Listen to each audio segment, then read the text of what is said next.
된다니까요. 잘가 살아라. 안녕하세요. 드디어 봄이네요. 얼었던 강과 저수지도 녹고 생명의 기운이 느껴집니다. 네, 정말 낚시하기 좋은 계절이죠. 특히 3월부터 5월, 이 붕어 산란철은 뭐랄까 낚시인들에게는 진짜 황금 시즌이라고 하잖아요. 맞습니다. 그야말로 놓칠 수 없는 시기죠. 저희가 받은 산란철 붕어 낚시의 황금 시즌 자료를 보면서 이 시기 낚시의 핵심을 좀 파헤쳐 보려고 합니다. 왜 이때가 특별한 건지, 또 성공적인 낚시를 위해 뭘 알아야 할지 궁금하네요. 네, 이 시기 붕어는요, 평소랑은 행동 패턴이 확실히 달라요. 굉장히 예민하기도 하고, 또 에너지를 비축하려고 엄청 왕성하게 움직이기도 하거든요. 예민하면서도 왕성하다. 좀 모순적인데요? 그렇죠. 그래서 어려운 겁니다. 수온, 날씨, 장소, 고려할 변수가 정말 많아요. 이 복잡한 시기에 붕어 상태를 잘 파악하고 최적의 장소와 미끼, 전략을 찾는 게 중요하죠. 그렇군요. 그럼 이번 실황의 그 방법을 좀 집중적으로 알아봐야겠네요. 네, 좋습니다. 일단 붕어 상태가 시기별로 다르다고 하셨는데 그게 흥미로워요. 산란 전, 중, 후 이렇게 나눌 수 있겠죠? 산란 전에는 에너지를 모으려고 엄청 먹는다면서요? 네, 맞습니다. 본격적인 산란을 앞두고 영양분을 막 비축해야 하니까요. 수온이 대략 한 15도에서 18도 정도 되면 활동이 활발해지는데, 15도에서 18도요? 네. 근데 이건 뭐 지역이나 그해 날씨에 따라 조금씩 차이는 있을 수 있고요. 아무튼 비교적 먹이 활동이 활발해서 이때는 입질, 그러니까 찌의 반응을 보기가 상대적으로 좀 수월할 수 있죠. 그럼 그때가 기회일 수도 있겠네요? 그렇죠. 초반 공략 시점으로는 좋습니다. 그럼 산란이 딱 시작되는 산란 중에는 어떻게 변하나요? 그때는 상황이 완전히 달라져요. 붕어는 이제 오로지 알 낳는 데만 집중합니다. 수초나 뭐 장애물 같은데 몸을 비비면서요. 다른 건 신경 안 쓰고요? 네, 거의 먹이 활동에는 거의 관심이 없다고 보시면 돼요. 그래서 입질 받기가 정말 정말 어려워집니다. 그야말로 인내심이 필요한 시기죠. 그렇군요. 알 낳느라 정신이 없군요. 그럼 마지막 단계, 산란이 끝난 후, 산란 후에는요? 산란 후에는 이제 큰 일을 치렀으니까 굉장히 지쳐 있고 예민해요. 뭐랄까, 큰 시험 끝난 수험생 같달까요? 비유가 확 와닿네요. 체력 회복하려고 다시 먹이를 찾기는 시작하는데 경계심은 최고조에 달한 상태예요. 작은 소리나 움직임에도 확 놀라서 도망가 버리죠.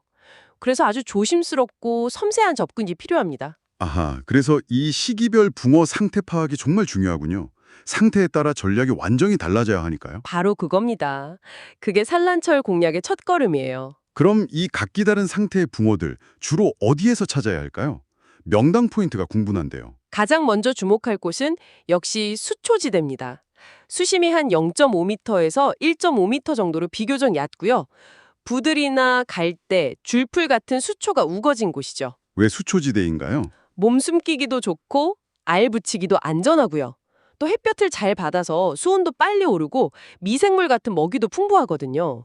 여러모로 유리하군요. 얕은 수초가 핵심이네요. 그런데 자료 보니까 깊은 수심 이야기도 있던데요? 네, 맞아요. 항상 얕은 곳에만 있는 건 아니에요. 날씨가 갑자기 안 좋아지거나 붕어들이 경계심이 아주 강할 때는 수심 2m 이상 되는 깊은 곳 또는 그 수초밭이 끝나는 가상자리 있죠? 홀이라고 해서 바닥이 좀 움푹 파여서 물 흐름이 있는 길목 같은 곳, 이런 곳으로 피싱하기도 합니다.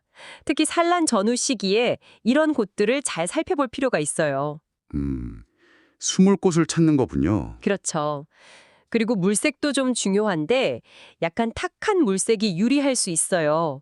바닥에서 흙먼지가 살짝 피어오르는 듯한 그런 물이요. 맑은 물보다요? 네, 그게 오히려 붕어에게 안정감을 줘서 경계심을 좀 누그러뜨리는 효과가 있습니다. 결국은 붕어가 안전하게 알을 붙일 수 있는 곳, 그리고 적절한 수온을 따라 움직이는 그 경로를 예측하는 게 중요하군요. 바닥 상태도 중요하다고 하셨죠? 뻘바닥을 선호한다고요? 네. 근데 너무 푹푹 빠지는 질퍽한 뻘보다는 알을 딱 붙이기 좋게 약간 단단함이 느껴지는 그런 뻘바닥을 더 선호하는 경향이 있습니다. 그렇군요. 이런 장소 말고 또 신경 써야 할 환경 요인이 있을까요? 뭐 바람이나 햇살 같은 거요? 그럼요. 다 중요합니다. 바람, 햇살, 물색, 바닥 지형 전부 영향을 주죠. 예를 들어 바람이 정면으로 막 부는 맞바람은 수면을 출렁이게 해서 붕어를 좀 불안하게 만들 수 있거든요. 아, 그래서 네, 그래서 등 뒤에서 부는 뒷바람이나 옆에서 부는 쇳바람이 부는 자리가 좀 더 안정적일 수 있고요. 햇살은 뭐 당연히 수온에 직접적인 영향을 주죠. 볕이 잘 드는 곳과 그늘진 곳, 수온 차이가 꽤 나니까요. 물색 변화도 중요한 신호가 될 수 있다고요? 네, 산란이 임박하면 수초 주변 물색이 약간 우윳빛처럼 뿌옇게 변하는 경우가 있어요. 이것도 이제 곧 산란하겠구나 하는 중요한 신호가 될 수 있죠. 와, 바람 방향의 물색까지 정말 고려할 게 한두 가지가 아니네요. 저 같은 초보 낚시꾼은 이 많은 요소 중에 뭘 제일 먼저 봐야 할까요? 볼 수는 없어요. 바람 불면 수온 내려가고 햇살 좋으면 올라가고 다 연결돼서 붕어 활성도에 영향을 주거든요. 종합적으로 봐야 합니다. 상황이 이렇게 복잡하니 미끼 선택도 진짜 까다롭겠어요. 어떤 미끼가 이 예민한 녀석들을 유혹할 수 있을까요? 대표적인 미끼들이 있죠. 우선 지렁이. 그 특유의 움직임이랑 단백질 냄새가 붕어의 공격 본능을 자극하거든요. 여러 마리 좀 풍성하게 꿰어 쓰는 게 좋고요. 지렁이요? 그리고 새우. 특히 껍질 깐 생새우나 민물새우는 큰 붕어, 대물붕어가 특히 좋아합니다. 고급 미끼죠. 아, 새우. 옥수수도 빼놓을 수 없죠. 달콤한 향, 부드러운 식감, 또 노란색이 시각적으로도 효과가 있어서 꾸준히 인기예요. 소화 부담도 적고요. 마지막으로 떡밥. 이건 뭐 집어 효과가 워낙 뛰어나니까요. 물속에서 잘 퍼져나가서 붕어를 모으는 데 좋죠. 글루텐 좀 섞어서 부드럽고 촉촉하게 만들면 예민한 입질에도 대응하기 좋고요. 근데 아까 산란 후에는 붕어가 극도로 예민하다고 하셨잖아요? 그럼 지렁이처럼 막 움직이는 건 오히려 너무 자극적이지 않을까요? 차라리 옥수수나 부드러운 떡밥이 더 안정적일 수도 있겠는데요? 오, 아주 좋은 지적이십니다. 정확해요. 그래서 제가 늘 강조하는 게 한 가지 미끼만 고집하면 안 된다는 거예요. 현장 상황 그리고 그날그날 붕어 반응을 보면서 지렁이, 새우, 옥수수, 떡밥 이걸 계속 교체하면서 시도해보는 게 중요합니다. 붕어 기분에 맞춰주는 거죠. 그렇군요. 결국 붕어 마음 읽기 싸움이네요. 그럼 이런 조건과 미끼를 다 갖추고 실제 낚시할 때 어떤 전략, 어떤 자세로 임해야 할까요? 산란기에는요. 다른 무엇보다 정수기 생명입니다. 발소리, 랜턴 불빛, 하다못해 작은 기침 소리까지도 최대한 줄여야 해요. 조용히. 네. 그리고 인내심. 입질이 뜸해도 끈기 있게 기다려야 하고요. 채비는 목표한 수초 가장자리나 물골 같은 정확한 포인트에 딱 던져야 효과가 있습니다. 정확하게 던지는 것도 중요하군요. 그렇죠. 그리고 이때 채비, 그러니까 낚싯줄, 바늘, 봉돌 이 전체 구성을 평소보다 좀 더 예민하게 맞춰야 해요. 약한 입질도 알아챌 수 있게요. 예를 들어 목줄이라고 바늘 바로 위에 연결된 줄 있잖아요. 네. 그걸 좀 더 가늘고 부드러운 걸 쓰는 거죠. 그래야 미세한 입질도 찌러 전달이 잘 되니까요. 그리고 챔질, 즉 입질 왔을 때 낚싯대 딱 들어 올려서 바늘 거는 동작, 그 타이밍도 아주 중요합니다. 아, 어렵네요. 저도 작년에 산란기에 수초 바로 앞에 조용히 채비 내렸는데 정말 발밑에서 입질이 와서 깜짝 놀랐던 적이 있어요. 그때 정말 조용히 다가가는 게 이렇게 중요하구나 실감했죠. 와, 발밑에서요? 정말 스텔스 모드처럼 조용히 끈기 있게 그리고 아주 섬세하게 접근해야 하는 거군요. 네, 맞습니다.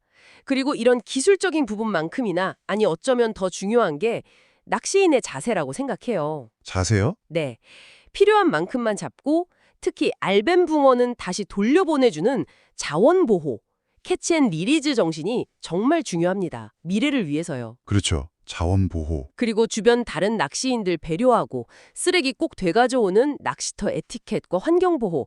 이건 기본 중에 기본이죠. 아름다운 자연은 우리 모두의 자산이니까요.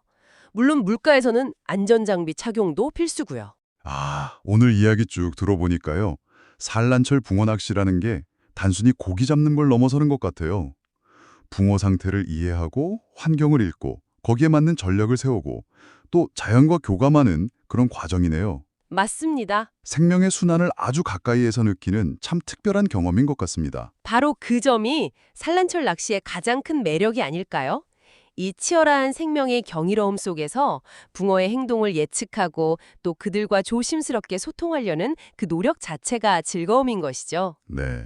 정말 그런 것 같아요. 여러분께서도 자연에 대한 감사와 존중의 마음으로 이 시기를 맞이하신다면 분명 잊지 못할 봄날의 추억과 함께 만족스러운 결과도 얻으실 수 있을 겁니다. 네, 오늘 말씀 정말 감사합니다. 다음에도 또 흥미로운 이야기 기대하겠습니다. 네, 감사합니다. 다음에 또 뵙겠습니다.